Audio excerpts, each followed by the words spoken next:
a los temas específicamente de la psicolingüística de la traducción, porque ese es el gran asunto con respecto a todo esto, que la psicología brindó metodologías y elementos, sobre todo, bueno, desde los años 50 hasta el día de hoy, pero particularmente en la década de los 80 fue cuando más trabajo se hizo por ejemplo, Teun Van Dijk, que es un lingüista que ustedes han escuchado hablar seguramente en varios cursos. Él se asoció con un psicólogo en algún momento y publicó una serie de libros que hablaban sobre estrategias de aprendizaje, estrategias de procesamiento de la información específicamente, muy relacionado a la lingüística del texto, y eso dio pie a muchos estudios que conectaron las dos disciplinas. Entonces tenemos muchos psicólogos que trabajan con lingüistas cuando se trata de procesar información y lingüistas que recurren a psicólogos cuando se trata de verificar cuál es el cableado, cuáles son las impresiones, cuál es la percepción de los seres humanos cuando procesamos distintos tipos de información. Entonces, básicamente, la clase va a estar centrada en la segunda parte de nuestro proyecto, que es generar las impresiones sobre lo que la psicolingüística nos ha entregado. Hoy día, mucho más se ha trabajado y se trabaja en la relación del cableado neurológico, de por qué nosotros comprendemos la información, de qué manera la comprendemos, cómo adquirimos información, y de todo tipo, no solamente lengua. Nosotros obviamente nos vamos a enfocar al aspecto lingüístico y al aspecto del procesamiento de la información para el aprendizaje de lengua.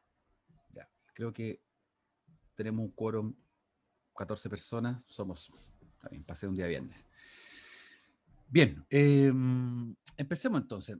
Lo que nosotros vamos a hacer es seguir 3, 4 capítulos, básicamente del libro de David Crystal, que está ahí su icono arriba, How Language Works, y lo que hace en esos capítulos, muy resumidos, a mí me encanta este libro, siempre hablo, pero un poco el cable con eso, porque encuentro que es un súper buen compendio de información, que está muy claro, muy preciso, y nos da pie para que cualquier tema que nosotros podamos revisar en lingüística sea abarcado de una manera bien precisa.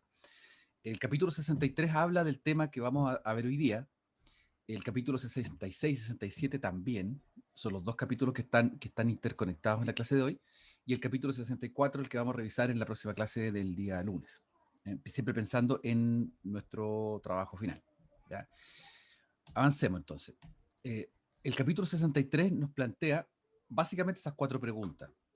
Estas son preguntas que ustedes pueden utilizar como guías para poder entender el capítulo, hacia dónde va, cuál es el objetivo y el propósito.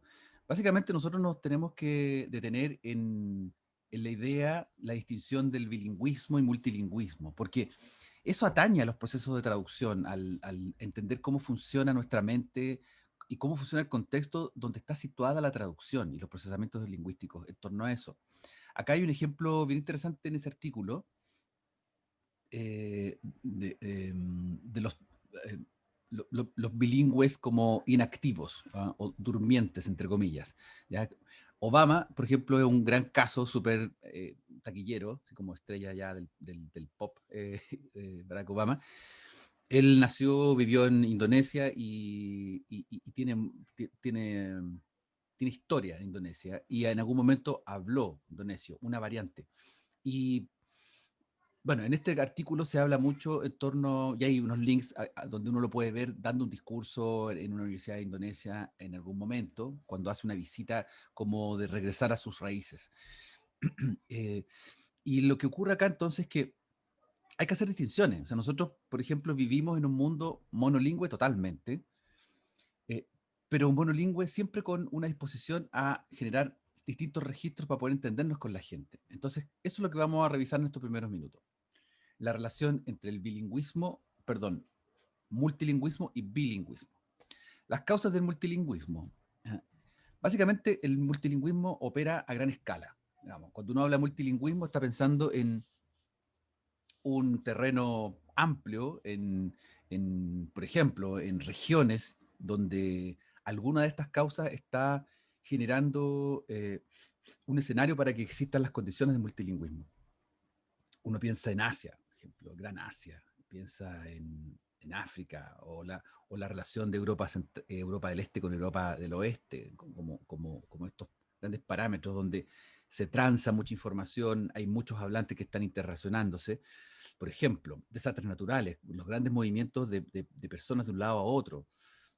razones educativas, culturales, para qué decir las religiosas. ¿Ya? Todo a veces que es un desastre, a veces es producido por las coincidencias o fatalidades de la vida, o bien por planificación estatal de política idiomática, el multilingüismo aparece. Para nosotros como bien lejano, porque no vivimos en un país, en una región donde el multilingüismo está em, normado, regido o pensado desde el punto de vista de una política lingüística. Se han hecho intentos educativos, pero no pasan más si es que no está inserto en una cultura, en un engranaje económico. Y hay casos como emblemáticos de multilingüismo y hay casos desastrosos de multilingüismo. Por ejemplo, estaba la otra vez viendo un reportaje sobre el avance de China en el mundo y hay ciertas regiones, por ejemplo Camboya, el puerto, no me acuerdo cómo se llama el puerto, pero un puerto camboyano donde los camboyanos están atacados con los chinos porque los chinos llegaron a vivir ahí como parte de un proyecto económico, los chinos se instalaron, armaron un puerto, y llegaron chinos de distintos lugares y hoy día los camboyanos odian a los chinos.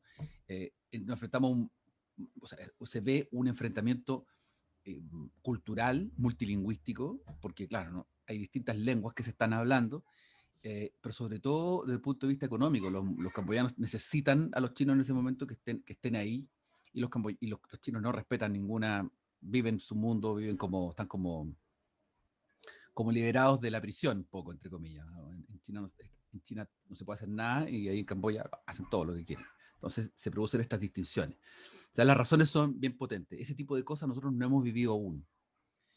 Es muy probable que con los movimientos geopolíticos ocurran cambios interesantes.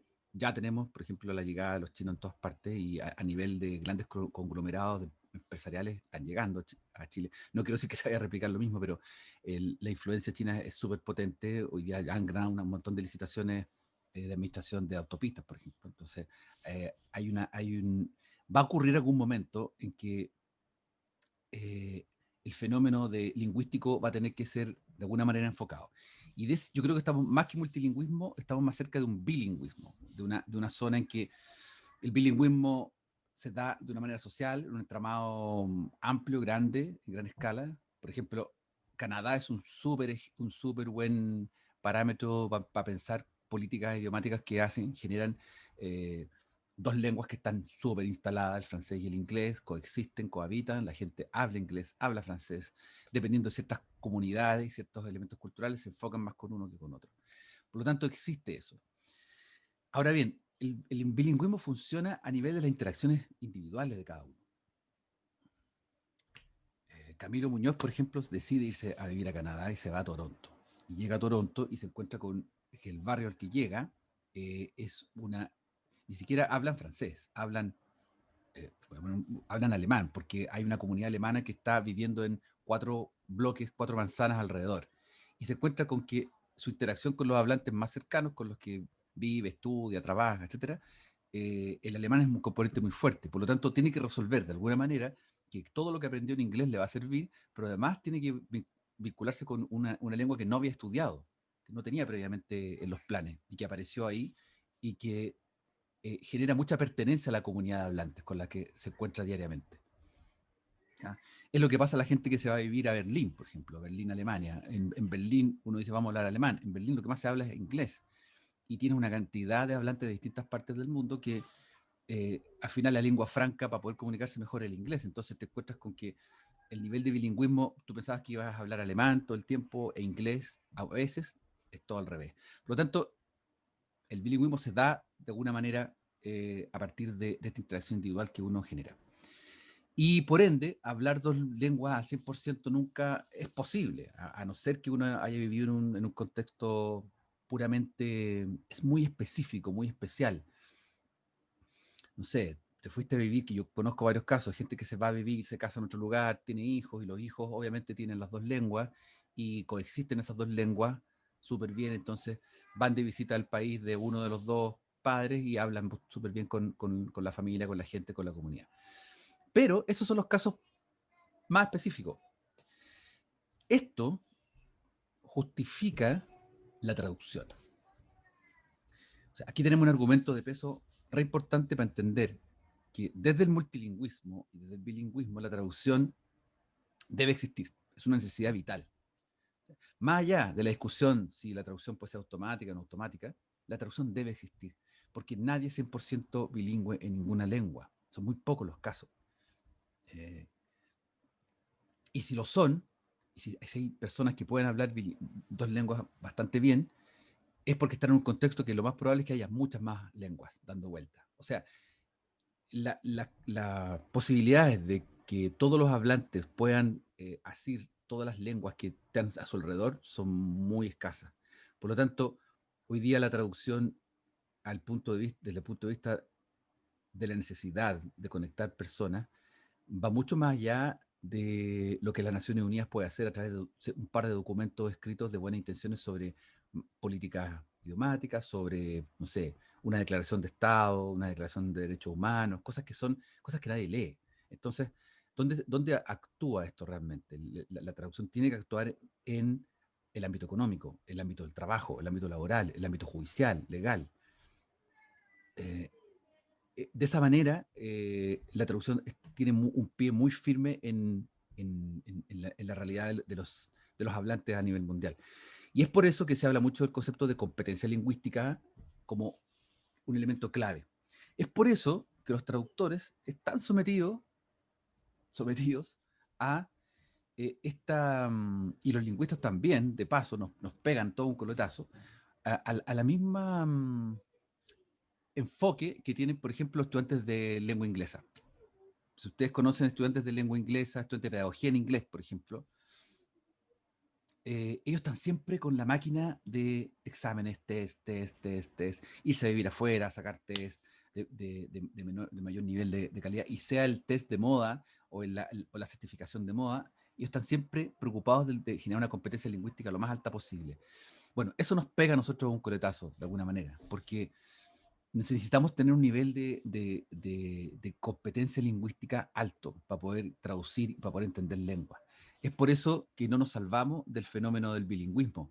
Y aprender lenguas, y esto ya en resumen de esta primera parte de la clase, es que no nos salvamos de enfocar, de tener presente que el bilingüismo es un fenómeno que nutre la traducción. Y todo lo que ocurre alrededor de eso está siempre influyendo en el quehacer del traductor. Por ello también es que es tanto así que muchos traductores forma paralela hacen clases de inglés o hacen clases de la lengua que manejan, porque te lleva hacia eso. O sea, yo no conozco ningún profesor de traducción o traductor que no haya hecho clases de la lengua, segunda lengua, tercera lengua que maneja. ¿Ya? No quiero decir que ustedes todos lo van a hacer, pero te lleva para allá porque es una necesidad del medio ambiente. Bien, una persona bilingüe se relaciona en sus comunicaciones diarias con personas monolingües en un contexto multilingüe. Ese es el ideal del bilingüismo, ¿ya? El ideal de los ideales. O sea, nosotros vivimos en una comunidad donde hay múltiples lenguas y eso es lo que ocurre, ¿ya? Y para eso se dan todos estos factores. Distintas lenguas en una comunidad para marcar identidad, para marcar registros con fines específicos, educación, política, religión, reivindicación, entretención, uso tribal, etc. Todos esos elementos se dan. Ahora bien, eh, todos esos elementos no son ajenos a una cultura como la nuestra que es monolingüe. No son ajenos, porque si ustedes piensan en sus prácticas diarias habituales de conversación, en un espacio monolingüe donde hay algunos que hablan, o donde hay algunas personas que se están incorporando, por ejemplo, los migrantes que se están incorporando a nuestro país, a nuestra forma de trabajar, de vivir, de pensar, nosotros siempre estamos hablando, marcando nuestra tendencia identitaria, nuestro fin específico. De hecho, muchas de las cuestiones que tienen que ver con la comprensión, el diálogo de los grupos sociales, tiene que ver porque hablamos de distintos códigos. Es decir, dentro de nuestra misma lengua tenemos una reivindicación de nuestros propios contenidos a través de la lengua. Es por eso que los hablantes monolingües usan distintos registros. ¿Con esto qué quiero decir? Si el multilingüismo y el bilingüismo son situaciones muy particulares de grandes comunidades, de gran escala, y puede estar asentado por distintas razones, el hablante monolingüe, como lo somos nosotros, que vivimos en una cultura monolingüe, tampoco está ajeno a aquello. O sea, también esto justifica la traducción intralingüística, no solo entre lenguas, sino que al interior de las lenguas. Y es por eso que muchos traductores también hacen trabajo, se relacionan y laboralmente están posteriormente, cuando salen al mundo laboral, entran a trabajar en una dimensión comunicacional. O sea, ustedes son expertos en lengua, pero también se pueden hacer expertos en comunicación. Y nada raro, como yo he visto muchos casos de exalumnos que están trabajando en distintos, a lo mejor no están traduciendo, pero sí están trabajando como expertos en lengua y comunicación. Son como asesores y trabajan o en educación, o en elementos, proyectos culturales, o trabajan netamente en cuestiones como venta, marketing, comercio, eh, eh, asistencia legal, judicial, como asistentes lingüísticos, comunicacionales, en torno a distintos trabajos y tareas que se dan. ¿Alguna pregunta, comentario con lo que he hablado? Disparé hartas cosas, por favor. Si que, ¿se entiende el punto? ¿Cómo la traducción se relaciona con estos elementos? Sí, profe. Súper. Sí. ¿Sí? ¿Todo bien? Ya. Bueno, entonces para despertar nuestras mentes, porque igual, a pesar de ser las 10 de la mañana, es día viernes y puede que algunos estén ahí cabeceando, no quiero que cabeceen, los voy a poner en alerta rápidamente todos sus sentidos lingüísticos y vamos a hacer un jueguito que se llama el juego de la interferencia. Este juego de la interferencia es un clásico eh, como juego, como dinámica, como método, eh, eh, como divertimento primero, y también surge, bueno, ya ha surgido a propósito de las interferencias lingüísticas. ¿Recuerdan lo que es el concepto de la interferencia lingüística? Dominique, ¿tienes una idea de lo que es la interferencia lingüística?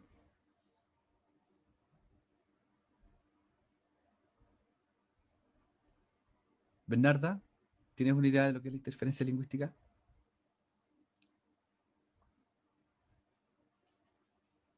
Francisca Asensio, ¿tienes una idea de lo que es la interferencia lingüística?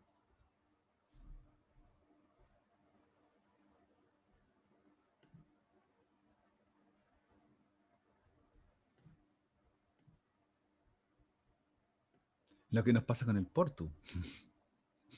Todo el rato. ¿Y qué es lo que te pasa con el portu todo el tiempo? Portuñol. Sí, Sí, mezclamos los dos idiomas. sí.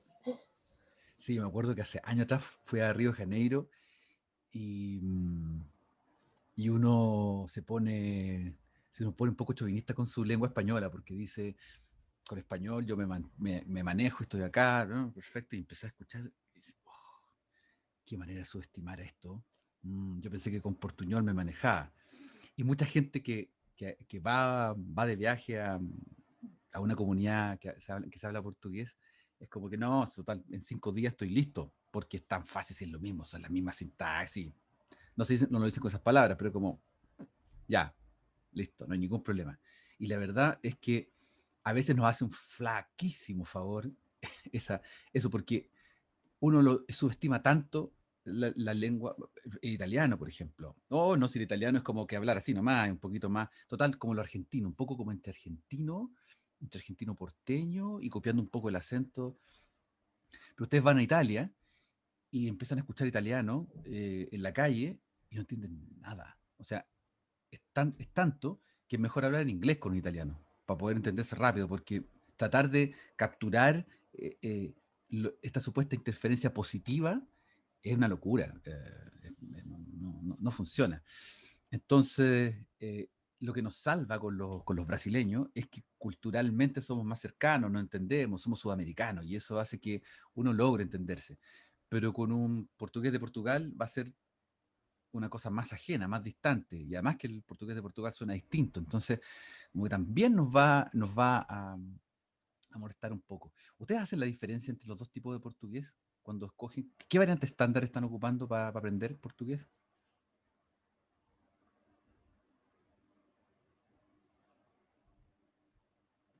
Francisca dice, ni siquiera los brasileños entienden el portugués de Portugal, claro.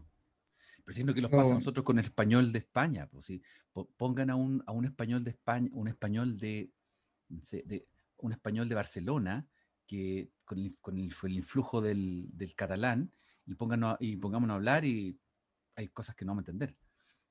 Variante brasileña. Claro. Claro, la variante brasileña es mucho más cercana y bueno, y también piensen en ese tremendo planeta que es Brasil. Brasil es una cuestión impresionante. O sea, tenemos los estados federados de Sudamérica. Brasil es una cuestión impresionante, es otro planeta. O sea, tienen un montón de ciudades, cada ciudad hablan distintos. Oh, sí, obvio, también, y eso va a influir rotundamente. Bueno, ahí ustedes tienen un estudio de variantes interlingüísticas de portugués que es interesantísimo. O sea, una cuestión muy buena. Ya, pero vamos al juego. ¿Ya? Vamos a ver un texto en inglés. A ver, la interferencia lingüística se produce de distintas maneras. Una de las interferencias lingüísticas más clásicas es en los cognados, ¿recuerdan? El léxico, los cognados, cuando uno habla y confunde unas palabras con otras y arma unos cognados rarísimos que no se entiende. Ya, para efectos de este ejercicio, de este juego, vamos a dejar la textualidad, el léxico fijo, que no se mueva. Lo que sí vamos a hacer que se mueva van a ser las variantes de pronunciación, la entonación, los elementos paralingüísticos, que siempre los elementos paralingüísticos hacen que uno pueda como adivinar quién es este personaje que está hablando, de qué lengua, ¿es alemán que está hablando inglés? ¿Es un chino que habla inglés? ¿Es un chileno que habla inglés? ¿Un, no sé, un coreano? ¿Es posible adivinar eso? Entonces, la idea es que yo les voy a presentar rápidamente segmentos y ustedes van a anotar en una hojita cuál es el tipo de hablante que a ustedes les parece que es el que está. O sea, perdón, cuál es el hablante nativo que está detrás pronunciando este texto en inglés. Es el texto que vamos a escuchar. ¿Ya? No lo vamos a escuchar entero, vamos a escuchar unos segmentos por cada uno porque es muy largo, se nos va la clase todo en eso. Pero fíjense el tipo de texto, súper descriptivo, como básico, funcional. Mira, tengo un tío que tiene un buen trabajo, profesor universitario, muy inteligente, le pasan cosas, un día perdió esto, entonces pasó tal cosa. Listo. Muy descriptivo, muy de oración simple. O sea, hay que generar pausas y en esas pausas ustedes van a escuchar las distinciones. Ya. Vamos por el primero. Hablante número 5.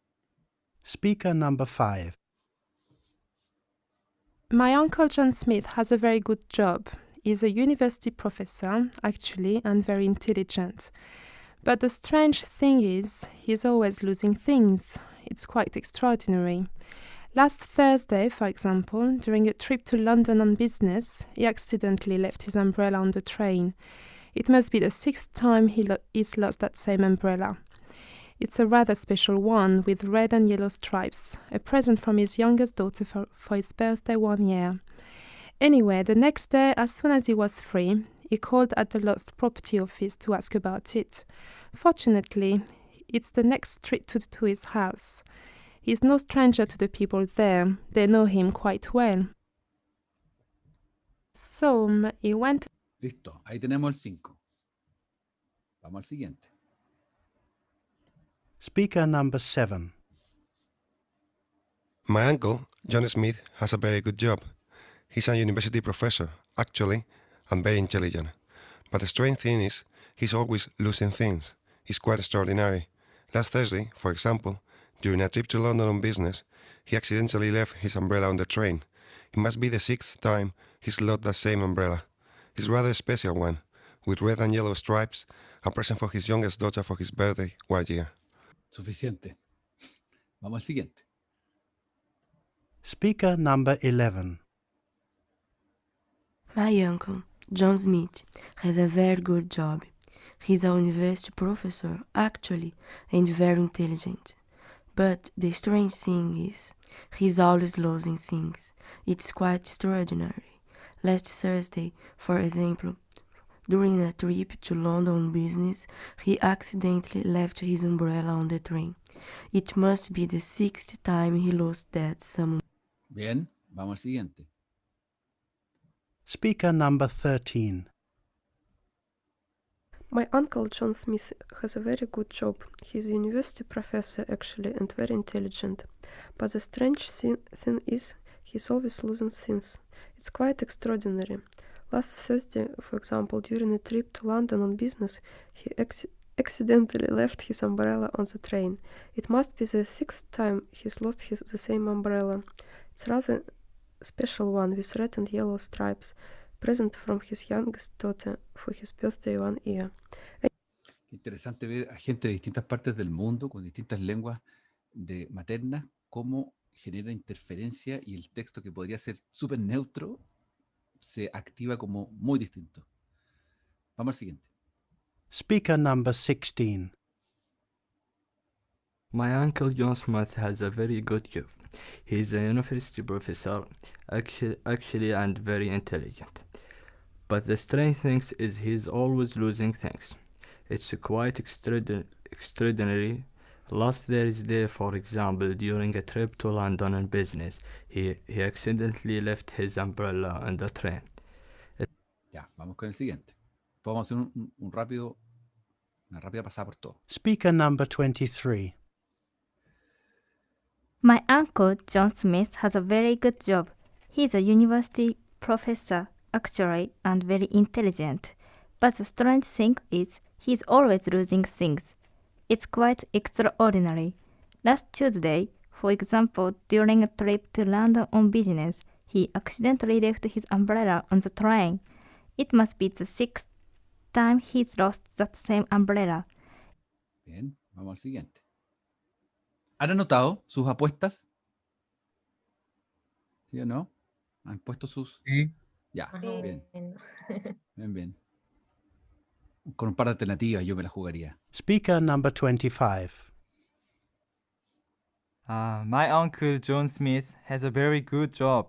He's a university professor, actually, and very intelligent. But the strange thing is, he's always losing things. It's quite extraordinary.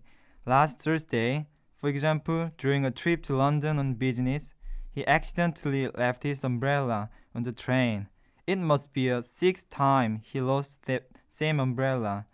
Ese último es como caricaturesco, ¿ah? Yo creo que ese es como uno de los que más se nota. Vamos rápidamente para recordar y que ustedes chequeen su apuesta. Speak. Know him quite well. El primero, 5. So he went to the lost property office and inquired about his umbrella. Well, fortunately, the person had his umbrella very easy to recognize with red and yellow stripes. ¿Listo? Vamos con el siguiente.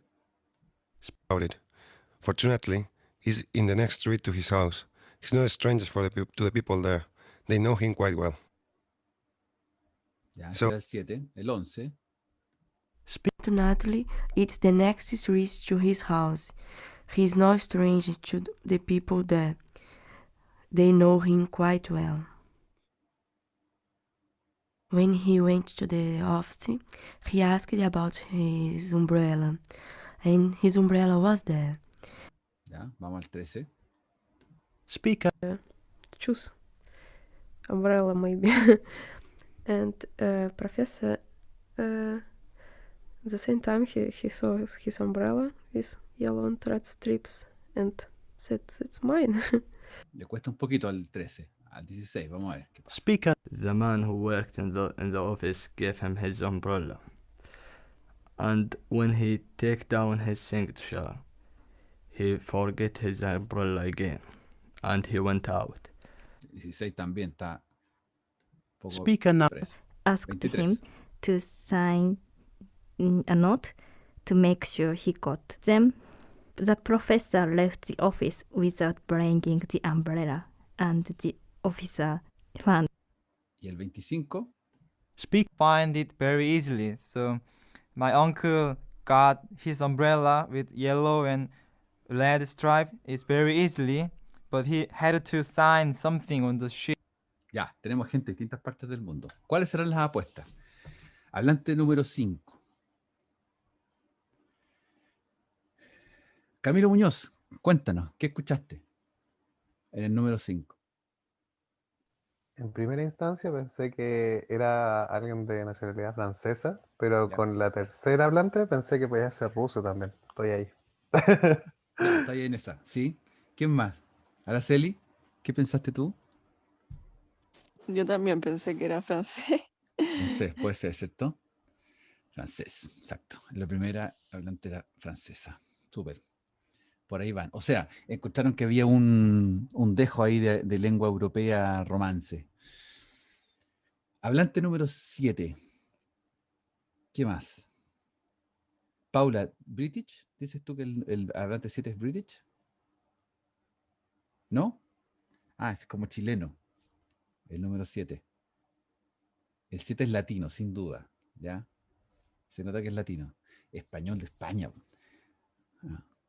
Good morning, how are you? O sea, el acento pesado, rasgado con esa velar del español de España, estructurado, con la Z entre medio, parece así como que fuera súper brusco, ¿ya? Clásico del español de España que pronuncia inglés. El hablante 11, ¿cuál sería? ¿Se acuerdan?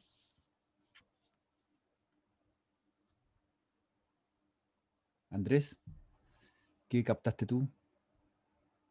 Bernarda dice italiana. Y Francisca Zamorano dice, yo le había apostado a Francia, pero ya no sé nada. Ya, el 11 es portugués de Brasil.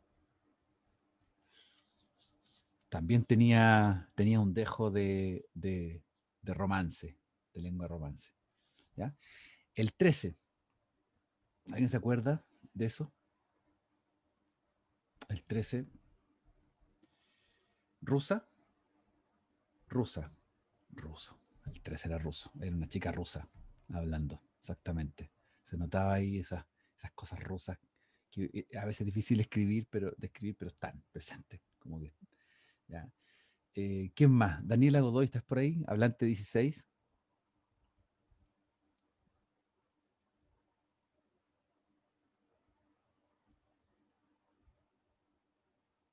Indio, como de la India. Árabe. Sí, uno tiende a confundir a los indios con los árabes a la distancia, porque es como para nosotros es como muy lejano todo eso, pero sonaba exótico. Sí. El hablante 23, ya nos estábamos acercando, estamos yéndonos como a otro lado del planeta. Algo asiático, ¿cierto? Chino, asiático, japonés. Ya, algo asiático, ¿se fijan? Algo asiático de por allá. Y el último, el hablante 25, Carolina Guzmán, ¿qué te parece? Leonardo dice hindú, como jamaicano. Hoy estamos tirando. ¿Quién da más? ¿Quién da menos? Coreano. El último era coreano. Ahí está. Los números de aciertos. ¿Ya? Como esto es un juego, parece ser que, bueno, si tenemos de 2 a 4 aciertos, estamos bien. No hay problema. 2 o 3 aciertos, estamos bien. Hay que entrenar el oído para este tipo de juego. Lo importante es que vamos jugando con posibilidades. ¿Mm? Está bien, no importa la cantidad. Aquí hay un bonus track. Speaker number 4. My uncle John Smith has a very good job. He's a university professor, actually a very intelligent. But the strange thing is, he is always losing things. It's quite extraordinary. Last Thursday, for example, ¿Se fijan la manera de pronunciar, la forma media cerrada? during a trip to London on business, he accidentally left his umbrella on the train. It must be the 6th time he's lost that same umbrella. It's a rather special one, with red and yellow stripes. ¿Podríamos aventurarnos a decir de dónde es? ¿De qué nacionalidad? Portugués de Portugal, dice Paula. ¿Qué más? A present from his youngest daughter for his birthday 1 year. Anyway, Ojo. the next day, as soon as he was free, he called at the lost property of... Ya, fíjense la estructura. No creo que sea mexicano, porque si es mexicano es español. Sonaría más parecido al anterior que vimos. O como nosotros pronunciaríamos. No, más bien debe ser europeo.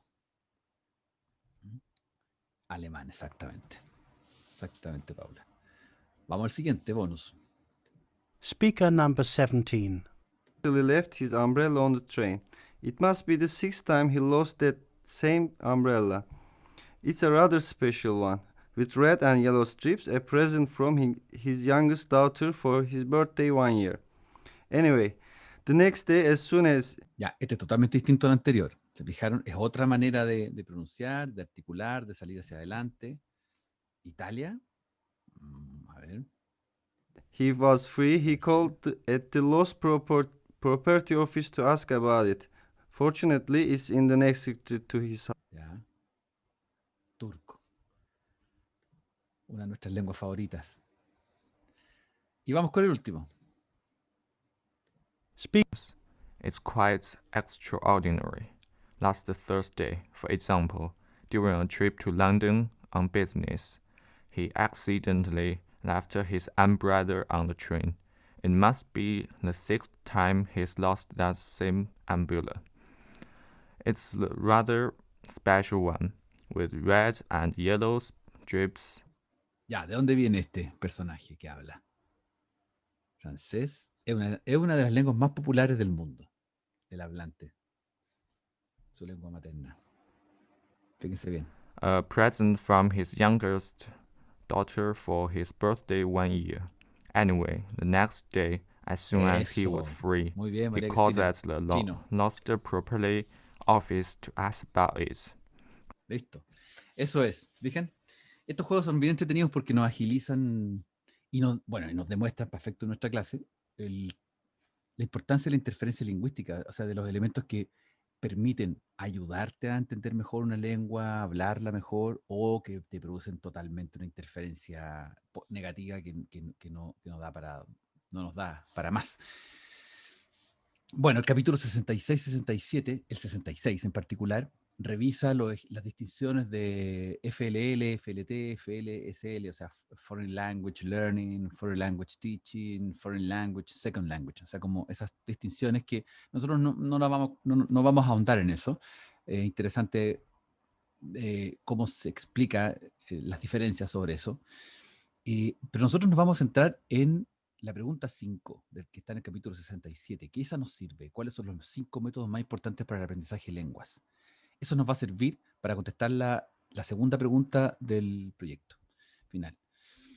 Por lo tanto, nos encontramos con que la enseñanza y aprendizaje de lenguas, o sea, lo que nos ocurre a nosotros y lo que le ocurrió a los hablantes que escuchamos, está muy estrechamente ligado a algunos de estos métodos o a una combinación de varios de estos 5 métodos. ¿Ya? Estos son los métodos más tradicionales. El primero, el método de traducción gramatical, el método directo y el método audiolingual. ¿Ya? Las distinciones son, el primero es el análisis gramatical puro. Esa es antiguamente, en los años 30, 1930, 40, 50, en la educación, nuestra educación aquí chilena, cuando se enseñaba una lengua, se enseñaba especialmente latín y se enseñaba a punta de traducción. O sea, no había nada de escucha, nada de habla, solamente ejercicios de traducción. Por lo tanto, la traducción era un elemento, era la manera de enseñar lengua a la gente. Después se dieron cuenta que el análisis gramatical no era, por varias razones, no era apropiado para enseñar lenguas, solamente cuando uno buscaba como una especie de arqueología de la lengua, como con el latín y el griego, porque no son lenguas que se hablen, por lo tanto, funciona ahí. El método directo es el famoso lanzarse a la piscina, ¿ah? Hablar, donde cuando esos típicos cursos de lengua que son, ya ven rápido, no, si no te enseñamos gramática ni nada, solamente ven, entra y te pones a hablar al tiro con todo el mundo. Bueno, eso tiene un pro y un contra. El pro es que genera una personalidad despampanante en cada uno de los que están participando, y el contra es que genera ciertos pidgins que son un poquito desagradables, en el sentido de que uno copia muchos errores en el medio ambiente, y puede ser que cuando uno está aprendiendo a imitar eso y quedarse con esas malas copias o errores forzados, no ayuda mucho.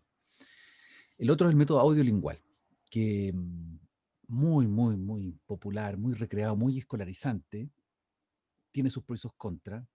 Sus pros es que genera, no sé si ustedes vivieron, sus padres pueden haberlo vivido, a lo mejor ustedes también, en el colegio, la escuela, cuando lo mandan a uno al laboratorio de lengua, laboratorio de idioma. El laboratorio de idioma es producto de esta metodología del audiolingual. O sea, pronunciación, corrección, conversación, pero a partir de situaciones súper dadas. Se deja muy poco espacio para la creación. Y justamente la lengua es creación. O sea, es un principio que está contradiciendo. Por lo tanto, solo sirve para practicar, ensayar. Y encuentro que funciona muy bien el método audiolingual, pero como complemento a otra cosa. Y estos son los dos grandes métodos actuales que se usan mucho en combinación para entregar espacios de trabajo. El de la enseñanza comunicativa, donde muy pragmático, se enseña a partir de ciertas situaciones de la vida cotidiana. Por ejemplo, o sea, si yo voy a viajar en, no sé, 3 meses más, voy a ir a un lugar, bueno, cuando se abren las fronteras, literalmente, y no sé, te ganaste una beca y tienes 6 meses en que vas a viajar a otro lugar y vas a hablar, tienes que hablar necesariamente, mejorar tu lengua. Obvio que voy a entrar a un curso de enseñanza comunicativa pensando en que tengo que aprender a andar en el aeropuerto, en el hotel, en la universidad, comprar, el restaurante, o sea, situaciones de la vida cotidiana y funciones. Perfecto. Y la aproximación humanista es aquella que el principio es tú puedes solo. O sea, arréglatelas tú solo, pero te voy a entregar todos los elementos para hacerlo. A mí me parece súper interesante esto, porque genera un camino personal. O sea, ustedes toman decisiones. Dos grandes métodos, Sugestopedia y el The Silent Way. La Sugestopedia es una manera, una articulación súper creativa. Un espacio, por ejemplo, en que todos nos juntamos, nos reunimos, decidimos armar una performance sobre algo y ponemos, no sé, hacemos una representación, nos relajamos, ponemos música y los estudiantes, por ejemplo, generan una participación entre que cada uno de ellos va complementándose de tal manera que se va generando un conocimiento compartido de la lengua. Porque hay que hablar, hay que actuar, hay que generar actividad y eso es súper creativo. Lo otro de Silent Way es no decir nada de nada como profesor. O sea, presentar la primera lección como un punteo que esto se va a hacer y vayan para adelante. Tiziana, dices, tal vez por eso muchas de las personas que le enseñaban francés en el colegio no tuvieron mucha estructura, frases completas en francés, solo palabras. Sí, ese es uno de los principales motivos por los cuales todos los que aprendimos otra lengua cuando éramos chicos se nos quedaron como en el recuerdo, como una anécdota, como palabritas sueltas o cosas, expresiones. Eh, en cambio, bueno, por ejemplo, en la misma generación de ustedes, o más chicos, bueno, los de hoy día, los chicos que tienen hoy día 13, 14, 15, que están volcados al mundo chino-coreano, sobre todo coreano, lo más probable es que esa generación sepa coreano y lo entienda y pueda, entiendan los códigos culturales y entiendan como muchas más cosas o sea, va a ser un salto generacional tan fuerte. Nosotros, los más viejos, particularmente yo de mi generación, no tenemos idea. O sea, en mi generación nadie conoce nada de Corea, Chayana, nada. Entonces, a nivel lingüístico-cultural son cuestiones que en la medida en que uno está metido todo el día en una lengua, te permite entender más. Bien, esos son los métodos.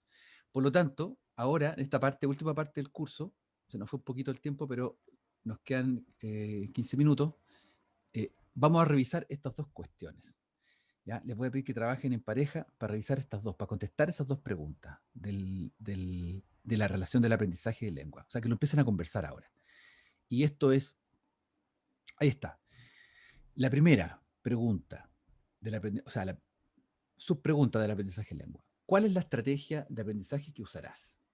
Entonces, para eso, revisen el libro Saville-Troik, que está en la bibliografía, la página 91-92, particularmente la 91, están las definiciones de las 3 tipos de estrategia: la metacognitiva, la cognitiva y la social afectiva. Entonces, lo que hay que responderse acá es, si yo escogí la lengua que escogí para este proyecto fue el islandés, entonces, ¿cómo yo estudiaría islandés? ¿Cuál sería la mejor forma para aprender islandés? ¿Cuál sería la mejor estrategia? ¿Sería una estrategia social afectiva de base con una metacognitiva de apoyando? ¿Ya? Para eso, vean la definición que aparece ahí.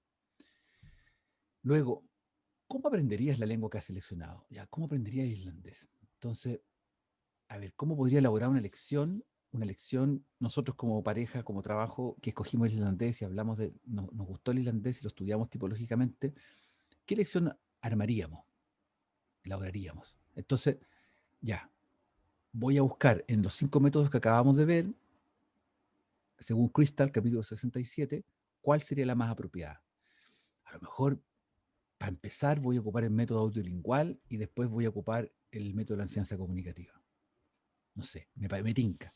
Eso es lo que quiero que ahora ordenen su idea en estos minutos que nos quedan, discutiendo estos dos elementos para poder ya, con esto ya van a tener el pie claro para poder responder esta parte del proyecto. ¿Cuál era el autor de Kid Tiziana?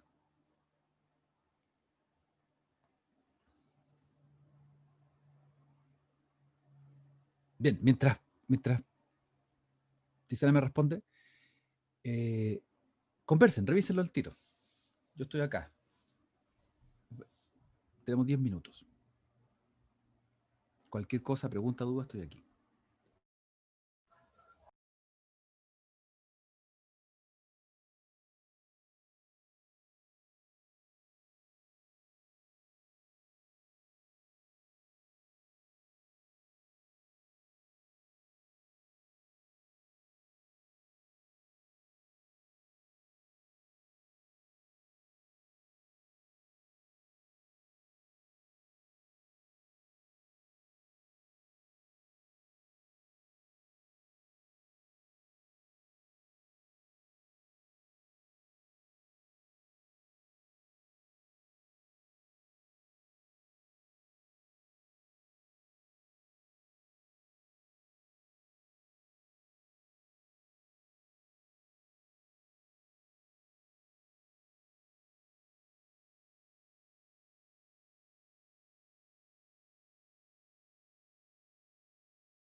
Profe, Dime. entonces no es posible que se puedan usar las las tres estrategias. No es recomendable ocupar 3 estrategias en un proceso, o sea, a ver, a la larga, si tú estás en un curso que dura 2, 3 años, sí, probablemente vas a ocupar las 3. Pero si queremos focalizar, sacarle partido a una estrategia, es bueno tratar de que sean una o dos que combinen, que armen la estructura base del proceso de aprendizaje. Eso. Una de base y una complementaria. Ya entiendo. Sí.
Profesor, Dime.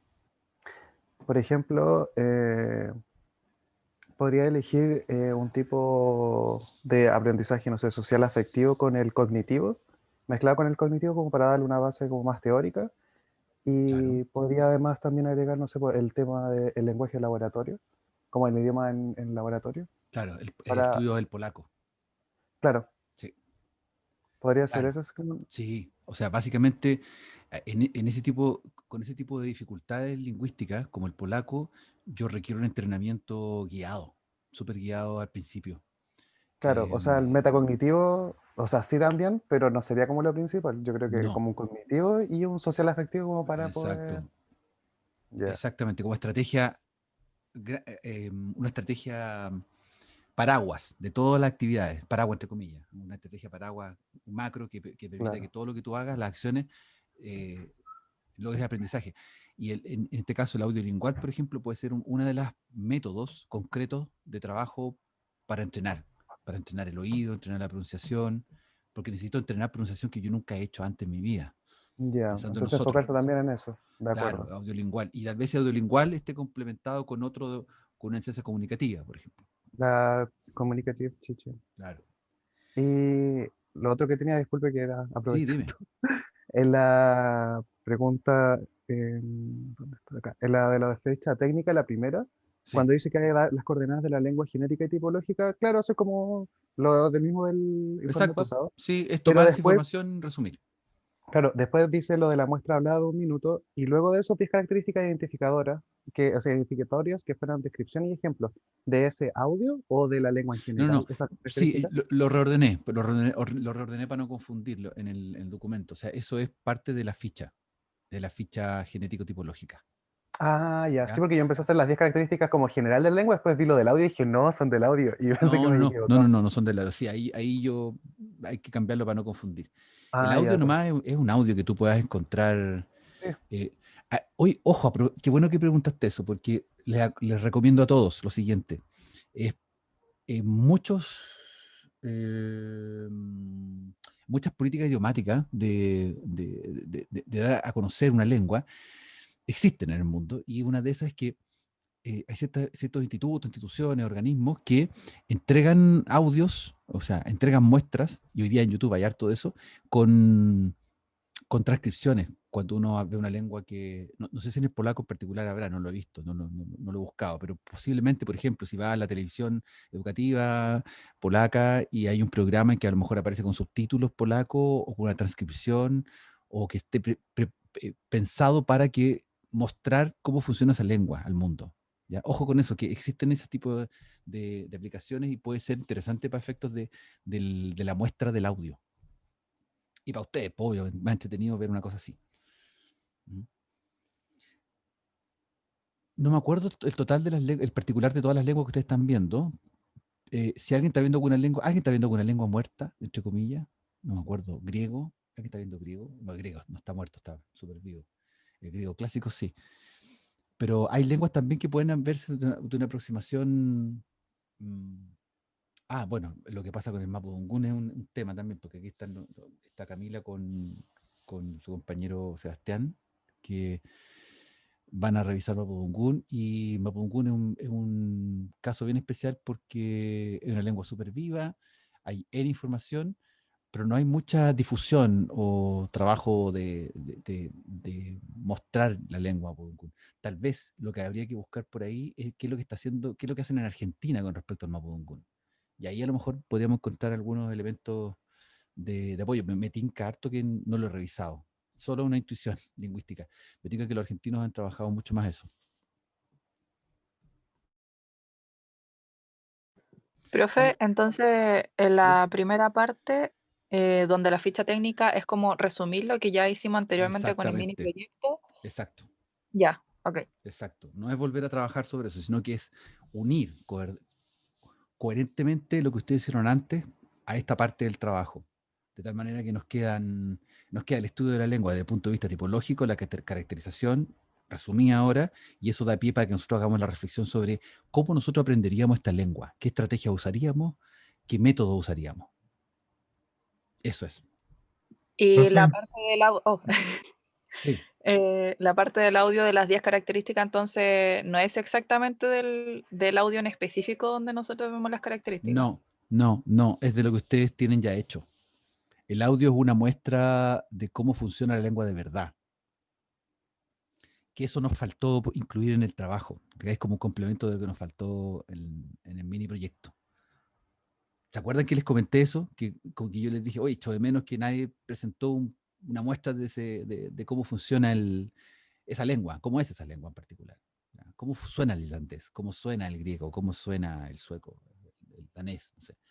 Entonces, eso que nos faltó lo estamos incorporando acá en esta parte para que nos quede cuadradito. O sea, porque para que a ustedes les quede un registro súper coherente de la lengua que estudiaron.